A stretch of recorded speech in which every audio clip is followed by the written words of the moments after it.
Assalamualaikum warahmatullahi wabarakatuh. Cerita ini mengisahkan tentang seorang nelayan tua bernama Joko yang hidup sendiri di sebuah pulau terpencil. Suatu hari, ia menemukan dua polisi wanita cantik, Sinta dan Rina, yang terdampar setelah kapal mereka dihantam badai. Langit yang semula tenang perlahan berubah menjadi gelap pekat, awan hitam menggantung rendah di atas lautan luas. Suasana yang sebelumnya damai kini diwarnai gemuruh guntur yang bersahutan, disertai kilatan petir yang membelah langit malam. Ombak mulai membesar, menghempas permukaan laut dengan kekuatan yang semakin ganas. Di tengah lautan yang mulai bergolak, sebuah kapal patroli kecil melaju menembus kegelapan. Dua polisi wanita, Sinta dan Rina, bertugas melakukan patroli rutin di perairan terpencil. Mereka telah mendapatkan informasi adanya aktivitas penyelundupan yang sering terjadi di sekitar wilayah ini. Sebagai bagian dari tim kepolisian laut, mereka tak gentar menghadapi bahaya, namun malam ini, ancaman terbesar mereka bukanlah para kriminal, melainkan alam yang sedang murka. Sinta! Anginnya semakin kencang, teriak Rina sambil berusaha mempertahankan keseimbangan tubuhnya. Sinta, yang tengah menggenggam kemudi kapal, mempererat pegangannya. Aku tahu, kita harus segera mencari tempat berlindung. Namun, belum sempat mereka memutuskan arah tujuan, sebuah ombak besar menghantam kapal dari sisi kanan, membuat kapal mereka berguncang hebat. Air laut menyembur ke dek, membasahi tubuh mereka yang telah basah kuyup oleh hujan deras. Komunikasi dengan pos pusat terputus. Rina berteriak, mencoba mengoperasikan radio komunikasi yang kini hanya mengeluarkan suara berisik tanpa arti.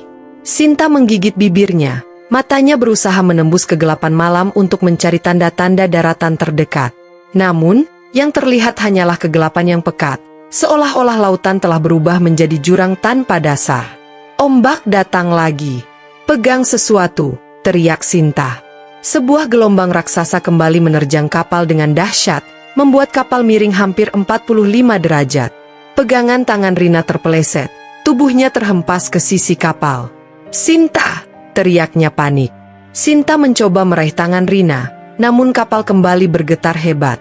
Sebelum Sinta bisa berbuat sesuatu, gelombang terbesar malam itu datang menerjang mereka. Dalam sekejap, kapal terbalik sepenuhnya. Mereka terlempar ke laut. Air laut yang dingin menembus pakaian mereka, seolah-olah menusuk tulang. Dalam kepanikan, Sinta mencoba berenang ke permukaan, matanya mencari-cari Rina yang juga terjebak dalam kekacauan ini. Rina! Di mana kau? Teriaknya di tengah kegelapan, namun suaranya tertelan ombak. Sinta berusaha bertahan di permukaan, tetapi arus yang begitu kuat menariknya lebih jauh. Napasnya semakin berat, tubuhnya terasa semakin lemah. Dalam sekejap, pandangannya mulai kabur, dan kesadarannya perlahan memudar. Sementara itu, Rina juga berusaha keras untuk tetap bertahan, namun tubuhnya yang sudah terlalu lelah akhirnya menyerah pada gelombang laut yang kejam. Badai terus mengamuk di atas lautan, tak peduli pada dua jiwa yang kini tak berdaya, hanyut mengikuti arus yang entah akan membawa mereka kemana.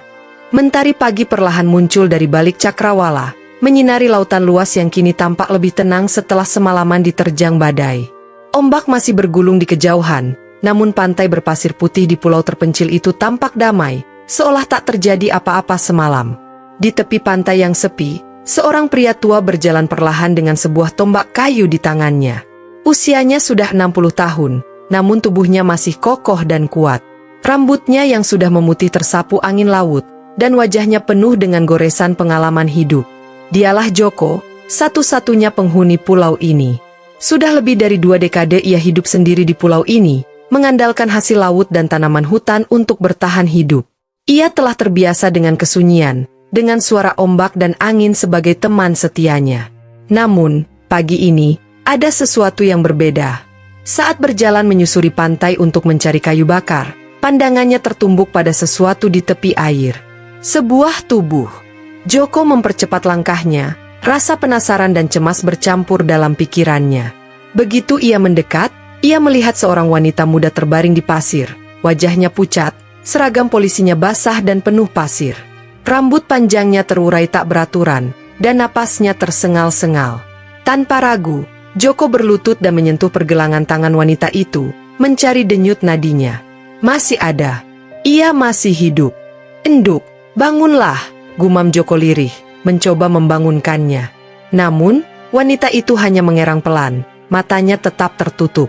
Joko tahu ia harus segera membawanya ke pondoknya sebelum sesuatu yang buruk terjadi. Ia mengangkat tubuh wanita itu dengan hati-hati, meski usianya sudah lanjut, tubuhnya masih cukup kuat untuk membawa beban seorang wanita muda. Namun, sebelum ia sempat melangkah jauh, matanya menangkap sesuatu lagi di kejauhan. Satu tubuh lagi. Seorang wanita lain tergeletak lebih jauh di pinggir pantai. Wajahnya tertutup rambut basah yang berantakan. Joko terkejut. Ada dua orang? Dengan langkah tergesa, ia menurunkan sebentar wanita pertama di atas pasir yang lebih kering, lalu bergegas menghampiri wanita kedua. Saat ia menyibak rambutnya, ia melihat wajahnya yang juga cantik, tapi penuh luka goresan akibat hantaman ombak dan mungkin batu karang. Dua-duanya polisi. Apa yang terjadi pada mereka? Gumam Joko bingung. Ia tak punya waktu untuk mencari jawaban. Kedua wanita ini butuh pertolongan segera. Dengan susah payah, Joko mengangkat wanita kedua ke pundaknya. Meski tubuhnya kuat, usia tetap membebani sendi-sendinya. Namun, ia tak peduli. Dengan tekad penuh, ia membawa kedua wanita itu menuju pondoknya, menembus hutan kecil yang mengelilingi pantai. Setelah beberapa menit berjalan, Joko akhirnya tiba di pondok kayunya yang sederhana. Bangunan itu tak besar, hanya terdiri dari satu ruangan luas dengan dapur kecil di sudutnya. Joko meletakkan kedua wanita itu di atas tikar yang terbuat dari anyaman daun kelapa, lalu segera mengambil air segar dari kendi untuk membasuh wajah mereka. "Enduk, bangunlah," bisiknya lagi sambil menepuk pelan pipi salah satu dari mereka. Wanita pertama, yang tak lain adalah Sinta, mengerang pelan dan kelopak matanya mulai bergerak. Perlahan, matanya terbuka, dan tatapannya langsung bertemu dengan wajah Joko yang berkeriput namun penuh kelembutan. Di mana aku?" Suaranya serak dan lemah. "Kamu selamat, Enduk. Aku yang menemu kamu di pantai," jawab Joko lembut.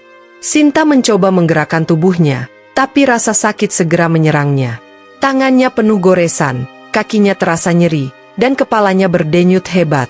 "Rina!" Tiba-tiba ia tersadar dan mencoba bangkit dengan panik. Joko menahan bahunya dengan lembut. "Tenang, temanmu ada di sini. Dia masih pingsan, tapi dia selamat." Sinta menoleh dan melihat Rina yang masih terbaring tak sadarkan diri di sampingnya. Hati kecilnya merasa lega, tapi kecemasan masih menyelimuti pikirannya. Joko berdiri dan berjalan menuju dapurnya yang sederhana. Ia mulai menyiapkan ramuan dari tumbuhan hutan yang selama ini ia gunakan untuk mengobati dirinya sendiri. "Kakek, siapa kakek sebenarnya?" tanya Sinta lemah. Joko tersenyum kecil, sambil menumbuk dedaunan hijau dalam sebuah wadah kayu. "Namaku Joko. Aku sudah lama tinggal sendiri di pulau ini. Dan sekarang, sepertinya aku tak sendiri lagi." Sinta menatap pria tua itu dengan perasaan campur aduk. Ia tak tahu bagaimana nasibnya setelah ini, tapi satu hal yang pasti, ia dan Rina kini berada di tangan pria yang telah menyelamatkan mereka dari maut. Di luar, angin laut berhembus lembut, membawa ketenangan setelah malam yang penuh bencana. Namun, Sinta dan Rina belum tahu bahwa pertemuan mereka dengan Joko akan mengubah hidup mereka selamanya. Di dalam pondok kayu yang sederhana, aroma dedaunan tumbuk bercampur dengan asap kayu bakar memenuhi ruangan. Cahaya matahari pagi menembus sela-sela dinding bambu, menciptakan suasana hangat di dalam rumah kecil itu. Sinta masih terbaring lemah di atas tikar, mencoba memahami situasi yang sedang terjadi. Rina, yang berada di sampingnya, masih belum sadarkan diri. Wajahnya terlihat lebih pucat dibanding semalam, dengan luka goresan di pelipisnya yang mengering terkena udara laut.